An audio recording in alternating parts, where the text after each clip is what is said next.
babatu kamar suda. Bawan Allah, ban san ka ba, ban taɓa ganin ka ba, kuma bani da wata alaƙa da kai. Saboda haka abin da nake so da kai, ka je can ka samu waɗanda suke mu'amala da ƙanwarka, waɗanda suke ɗaukar ta suna zuwa wasu birane. Ni wallahi ban san komai game da ƙanwarka ba. Saboda haka dan Allah ban san ka ba, ban taɓa ganin ka ba. Ka je. Kai, ne kake ga wannan zancen banzan zancen wofi? Kana wani magana baka da alaka da ƙanwata. Ka je har gidanmu ka ɗauko ƙanwata kake kawo ta gidanmu, har ni kake gaya wai baka da alaka da ƙanwata. Ka san ni waye? Waye kai? Banda mai ɗaukan mata kana musu ɗauke ɗaiɗai. Halin mutum da ma bai canja saiti ba, kowa da halinsa ban san dalili. Binta, dama ina so yi magana da ki. Da aka yi abubuwa suke ta faruwa ba su ya za ki gaya min babu komai? A gari nake jin maganar nan. Irin zuban mana da mutuncin da kike.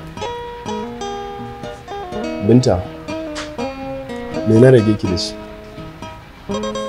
Tunda Allah ya karɓi rayuwar mahaifinmu,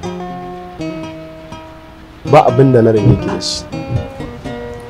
Duk wani responsibility daga kan makarantarki har zuwa samun admission ɗinki na university ne ba a miki.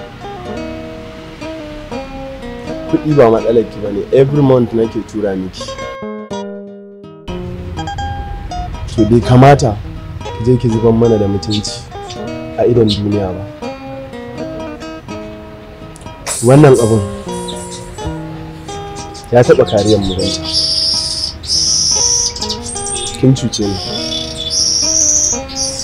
kuma kin wulaƙanta mu. Kin zuban mana da mutunci a idon duniya. Biki min adalci ba. Amma buɗe baki ke biyan baku. Mutane suna kallo na tsirara sakar da arzikin da Allah ya min da rufin asiri. Na bar ƙanwata tana abin da bai kamata ba. Binta, in dai abin da kika zaɓa ki ne. Hannunka mai sanda babatu kamar suda, ba a sai ta harshe ba. Hannunka mai sanda, hannunka mai sanda, hannunka mai sanda.